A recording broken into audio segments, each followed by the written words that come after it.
As followers of Jesus, our way of being in the world begins by living God's new creation in community as a witness.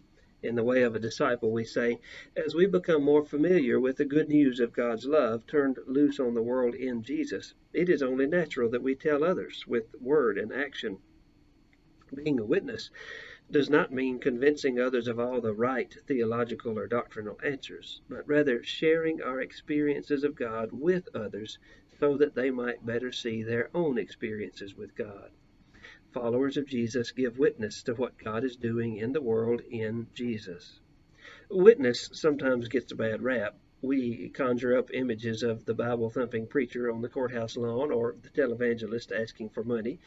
Sometimes we think we can't give a witness because we don't have all the right answers or we're not a theologically trained preacher. None of that is witness. Witness is when I go to a new restaurant and discover the best food I've ever put in my mouth. I'm calling people on the phone when I leave. You'll never believe how good their catfish is. Oh my goodness, it's thin, crispy, and just perfect. And get that hummingbird cake for dessert or you'll regret it for the rest of your life. That's witness. We know how to do witness. I mentioned one time that I hate to paint in a sermon.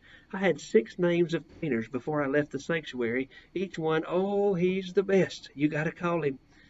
You see, giving witness to Jesus is not quite that easy, but it is in the same vein, and we know how to do it. It is just as simple as telling people your experiences with the love of God that we know in Jesus. That's where it starts. In time, certainly, we hope to learn how to express deep theological truth.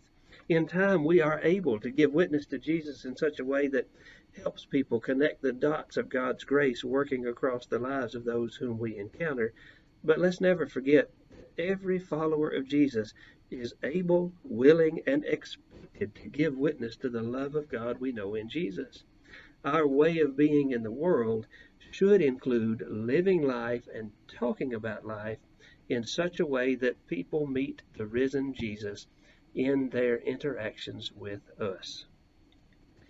Most of us are not called to be God's attorney, but we are called to share our experiences with the God we know in Jesus. For most of us, that means thinking through the beauty and complexity of our unfolding life of discipleship, and then being vulnerable enough to speak honestly with friends and neighbors about our hopes, our dreams, and even our unanswered questions. You can imagine how all these elements of discipleship blend together in a way of life that invites people to ask questions. Loving God, loving neighbor, loving self, living God's new creation in community as a witness. When we do these things intentionally, the people with whom we work and live take notice, and you can rest assured they'll have questions. Your life becomes then an invitation to Christian discipleship, and you needn't worry about having all the answers. The Holy Spirit moves among us as we explore these deep questions together.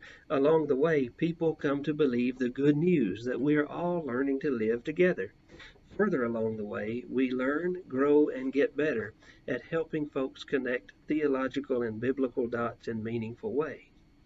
It is a process, always beginning with the asking of good questions about the nature of life and faith.